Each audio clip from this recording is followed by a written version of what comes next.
I'm Jeff Altman, the Big Game Hunter. I'm the head coach for JobSearchCoachingHQ.com. That's a site with curated information that you can watch, listen to, or read that'll help you find work more quickly. And this question is one that a senior professional will generally be asked. And it goes like this. Tell me about a time when you had to take someone's cultural perspective into account when dealing with them. This is a great question, particularly for our modern times in America, where the awareness of difference has become so important. Now, you can give some nice little story, but I think there's a better way to answer. And it starts off by saying, I always have to take into account people's cultural differences, because cultural difference is not just simply about race or gender. It involves social class. Is this person from a wealthy background or not? Is this person a northerner, a southerner, urban, rural?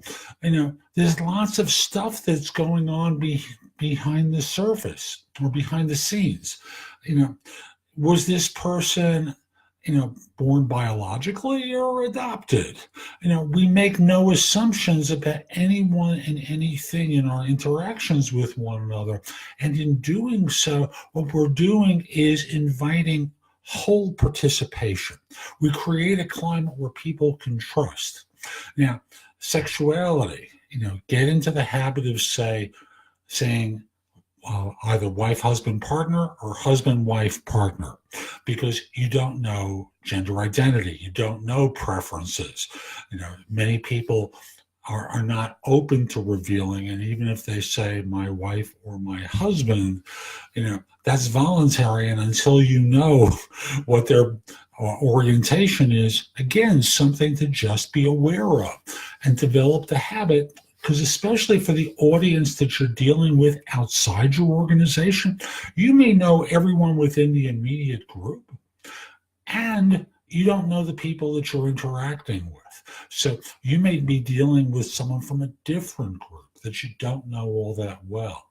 They may look something like me. I'm an older white heterosexual male, and that's how I present. But just because they're older and white doesn't mean that they're heterosexual. It doesn't mean anything other than they're older and white. So I want to remind you that in answering the question, the correct response is to start by saying, number one, we want to create a climate of inclusivity. And number two, we make no assumptions. I make no assumptions in who I'm dealing with, what their cultural perspectives are. A person with a foreign name may have been born in Brooklyn. A person with, and this is a true story, a woman with an Italian name was adopted by was born in Korea and adopted by an Italian family.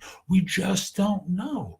So make no assumptions. You may be talking to, and I have a number of friends like this, myself included. I'm an adoptive dad, and my son has my last name, Altman, but he was born in Central Asia.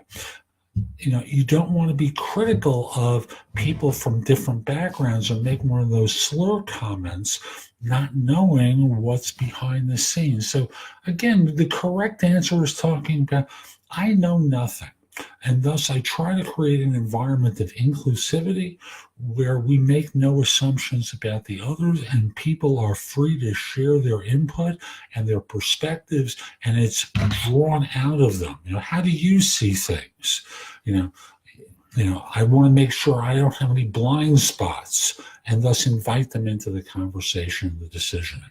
Hope you found this helpful. I'm Jeff Altman, the Big Game Hunter. If you're interested in my coaching you, reach out to me through LinkedIn at linkedin.com/IN/the Big Game Hunter. Mention that you saw the video. So just like knowing I'm helping some folks. And once we're connected, send me a message indicating that you're interested in coaching. I'd love to help you. Also, if you just have a couple of questions, The easiest way, the least expensive way of connecting with me and getting your questions answered is through either PrestoExperts.com or through an app called Magnify. Magnify is iOS only. It's spelled Magnifi.